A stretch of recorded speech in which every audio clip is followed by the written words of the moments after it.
Assalomu alaykum. O'zbekiston xalqini Jahon chempionati va hayot ayyomi bilan tabriklayman. Barcha xalqimizni hayit ayyomi va jahon chempionatiga chiqqanimiz bilan tabriklayman. O'zbekiston xalqini kelayotgan hayit ayyomlarini tabriklayman. Jahon chempionatiga chiqqanimiz bilan Abdusha hammani biz xalqimizni tabriklayman. Butun O'zbekiston xalqini Jahon chempionatiga chiqqanimiz bilan tabriklayman. Ishonch bildirib, qo'llab-quvvatlaganinglarga rahmat. Hammani kirib kelayotgan Qurbon hayiti bilan tabriklayman. Bismillah, avvalambor assalomu alaykum. Butun o'zbek futbol muxlislarini chin qalbimdan tabriklayman. O'ylaymanki, bu qo'shaloq bayram. Chunki bugun Arafa, ertaga hayit bayrami. Alhamdulillah, Alloh yuzimizni yorug' qildi. Qo'shaloq bayram bilan hammani tabriklayman. Hayit ayyomi va jamoamizni, butun xalqimizni g'alaba bilan tabriklayman. Inshaalloh g'alabalarimiz, bayramlarimiz davomiy bo'lsin. Hayit bayrami va jahon chempionati yo'llanmasi bilan barcha yurtdoshlarimizni tabriklaymiz. Shu jumladan oila a'zolarini ham tabriklab qolaman.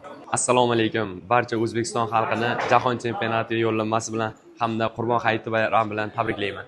Assalomu alaykum barcha o'zbekistonlik o'zbek muxlislariga va o'sha vatandoshlarimizga hammani shu bugungi jahon chempionatiga chiqqanimiz bilan va shu ulug' bayram hayit bayrami bilan hammani tabriklayman. Chin yurakdan rahmat sizlarga. Shunchalik sabr qildinglar. 34 yil sabr qilganingiz uchun rahmat. Sog' bo'linglar, salomat bo'linglar. Xudo xolasa yaxshilikda ko'rishinglar. 10-da hammani kutib qolamiz stadionda.